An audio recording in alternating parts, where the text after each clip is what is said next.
मित्रहो, विधान परिषदेच्या 5 जागा रिकामे झालेल्या आहेत आणि या 5 जागांवर 27 मार्चला निवडणुका होणार आहेत। विधान परिषदेमध्ये जे 5 आमदार होते त्यांनी विधान सभेची निवडणूक लढवली मागच्या वेळेला आणि ते जिंकून आले। त्यामुळे त्या ज्या जागा रिकामी झालेल्या आहेत या जागांवर 27 तारखेला निवडणूक होणार आहे। भाजपने आपल्या 3 उमेदवारांची यादी जाहीर केलेली आहे। राष्ट्रवादी काँग्रेस आणि शिवसेना यांना एक उमेदवार मिळालेला होता आणि त्यासाठी त्यांनी आपल्या उमेदवारांची घोषणा केलेली आहे। ही झाली बातमी, पण या बातमी मागची बातमी काय आहे तर ती आहे पार्थ पवार यांचा पत्ता कट करण्यात आलेला आहे आणि अजितदादा जे त्याचे वडील आहेत त्या पार्थ पवारांचा पत्ता कट होण्या इतकं पक्षात खरंच कोणीतरी अधिक पॉवरफुल झालंय का, अधिक कोणीतरी अजितदादांच्या जवळ जायला लागले का, अशा पद्धतीची चर्चा ही सुरू झालेली आहे। कोण आहे ही व्यक्ती की ज्याने अजित पवारांकडून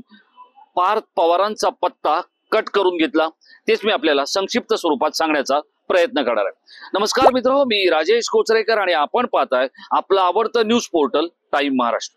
मित्रांनो, अजित पवार यांचे चिरंजीव, ज्येष्ठ चिरंजीव पार्थ पवार हे गेले काही काळ आपला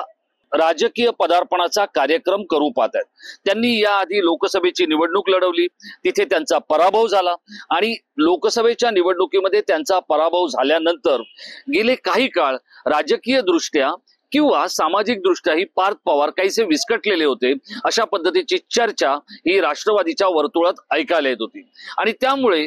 येन केन प्रकाराने पार्थ पवार यांचं राजकीय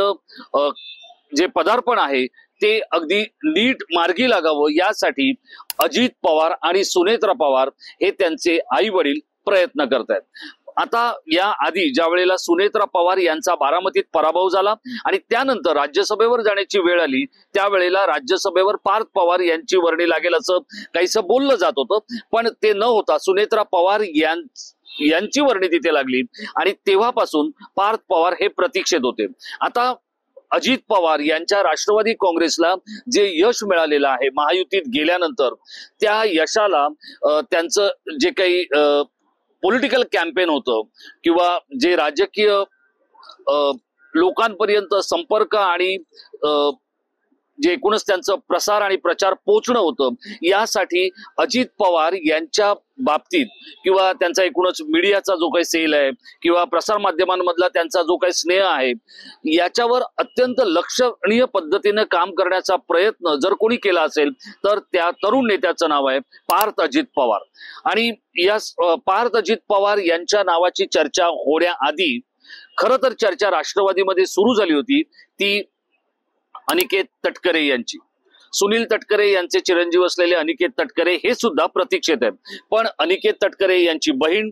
आदिती तटकरे ज्या स्वतः महिला आणि बालकल्याण विकास मंत्री आहेत, लाडकी बहीण ही योजना राज्यातल्या महिलांपर्यंत पोहोचल्यानंतर महायुतीवर जो काही प्रचंड मतांचा वर्षाव हा विशेषतः नारी शक्तीने केला, त्याचं खूप मोठं श्रेय हे आदिती तटकरे यांच्या मंत्रालयाला जातं। आणि त्यामुळे त्यांचे वडील आदिती तटकरेंचे वडील सुनील तटकरे हे तर अजित पवार यांचे उजवे हात समजले जातात, ते प्रदेशाध्यक्ष आहेत, खासदार आहेत आणि अशा पद्धतीत आता अनिकेत तटकरे यांना जर निवडणुकीचं तिकीट दिलं गेलं किंवा त्यांना संधी दिली गेली, ते विधान परिषदेवर आले तर एकाच कुटुंबाचा असलेला प्रभाव आणि एकाच कुटुंबाची जी काही घराणेशाही आहे ती चर्चेत आली असती आणि त्यामुळे अत्यंत बेमालूमपणे जी 3 नावं चालवण्यात आली होती त्यातलं एक नाव झिशान सिद्दीकीचं होतं, त्याचप्रमाणे दुसरं नाव होतं आनंद परांजपे यांचं। आनंद परांजपे हे माजी खासदार आहेत, ठाण्यातून येतात आणि आव्हाडांचे अत्यंत जवळचे म्हणून ते समजले जात होते, पण त्यांनी आव्हाडांना सोडचिठ्ठी दिली आणि साताऱ्यामधल्या एका नेत्याचं नावही या बाबतीमध्ये चर्चेत होतं। पण या झिशान सिद्दीकी यांना भाजपनं विरोध केला असं दबक्या आवाजात सांगितलं जातं, पण हा भाजपने केलेला विरोध झिशान सिद्दीकी यांच्याबाबतचा करण्यामागे आणखी काही विरोधी पक्षातली नेते मंडळी ही महत्वाची भूमिका बजावत होती। झिशान सिद्दीकी यांचं नाव मागे पडल्यानंतर पार्थ पवार यांचं नाव पुढे आलं आणि पार्थ पवार यांना विधान परिषदेवर आमदार म्हणून संधी मिळावी, कारण जुलै 2030 पर्यंत या आमदारकीचा कार्यकाळ अजून शिल्लक आहे आणि त्यामुळे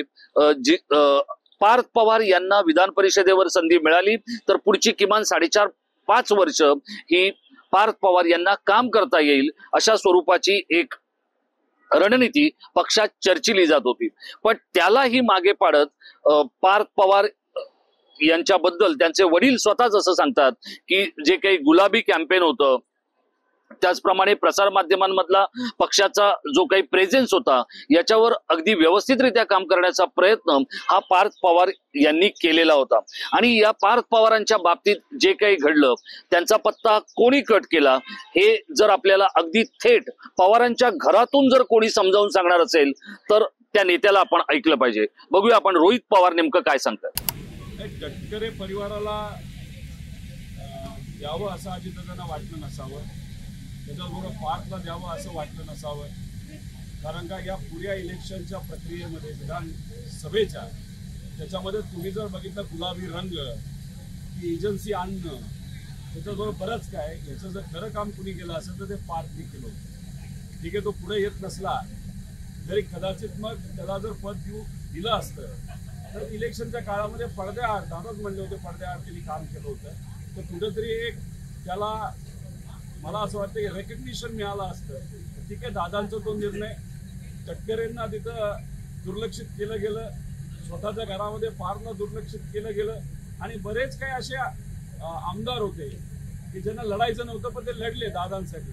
त्यांनाही तिथं कुठेतरी दुर्लक्षित केलं। झिशानचं सुद्धा नाव येत होतं, चर्चेत होतं, त्यालाही कदाचित तिथं दिलं गेलं नाही। म्हणजे खोडकेंचं वजन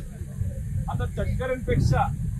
आणि काही जवळच्या लोकांपेक्षा खोडकेंचं वजन जरा जास्तच वाढलंय दादा जवळ, असं कुठेतरी आता आपल्याला म्हणावं लागेल। आता आपण पाहिलं रोहित पवार नेमकं काय सांगतायत, म्हणजे अजित पवार यांच्यावर कुणीही प्रभाव टाकू शकत नाही असं म्हटलं जात होतं, पण सुनील तटकरे आणि पार्थ पवार यांच्यापेक्षा संजय खोडके हे अधिक ताकदवान झाल्याची कबुली ही दस्तूरखुद्द रोहित पवार यांनी दिलेली आहे। संजय खोडके हे आर पाटील यांच्यापासून किंवा अगदी थोरल्या पवारांपासून ते आर पाटलांपर्यंत आणि आर पाटलांनंतर सुनील तटकरे, अजित पवार यांच्यापर्यंत गेली अनेक वर्ष राष्ट्रवादीशी आपली वीण घट्ट जुळवून बसलेले नेते आहेत, प्रचंड माध्यमस्नेही आहेत, माध्यमांमध्ये त्यांना खूप सारे मित्र आहेत, माध्यमांमधल्या अनेक गोष्टी आणि राजकारणातल्या अनेक गोष्टी त्यांच्याकडे साठवलेल्या आहेत। आता याच संजय खोडके यांची पत्नी म्हणजे सुलभा खोडके या सुद्धा राष्ट्रीय काँग्रेसच्या आमदार आहेत आणि त्या अमरावतीमधून निवडून येतात। सुलभा खोडके या राष्ट्रीय काँग्रेसमध्ये आहेत आणि संजय खोडके हे राष्ट्रवादी काँग्रेसमध्ये आहेत, अशा स्वरूपाचं जे काही चित्र होतं हे गेली अनेक वर्ष बघायला मिळालं होतं। याच्याबद्दल काही मंडळींनी आक्षेपही घेतला होता, पण संजय खोडके यांचं जे वजन शरद पवारांकडे, सुप्रिया सुळे यांच्याकडे, अजित पवार यांच्याकडे ज्या स्वरूपाचं आहे ते पाहिल्यानंतर आज त्यांना या विधान परिषदेच्या उमेदवारीची लॉटरी लागली आहे आणि ही लॉटरी थेट पार्थ पवार यांचा पत्ता कट करून किंवा त्यांना मागे टाकून लागलेली आहे आणि त्यामुळे आता पक्षात संजय खोडके यांचं प्रचंड वजन वाढत असल्याची कबुली ही स्वतः रोहित पवार यांनी दिलेली आहे आणि त्यामुळे अजित पवार यांनी घेतलेला निर्णय हा, जर समजा पार्थ पवार यांना तिकीट दिलं गेलं असतं तर त्यांच्यावर जोरदार टीका ही समाज माध्यमांवरून झाली असती, कारण जेव्हा राज्यसभेची उमेदवारी द्यायची वेळ आली तेव्हा त्यांनी आपल्या पत्नीला उमेदवारी दिली होती, आता विधान परिषदेची उमेदवारी देताना त्यांना आपला मुलगाच दिसला आणि याच अजित पवारांनी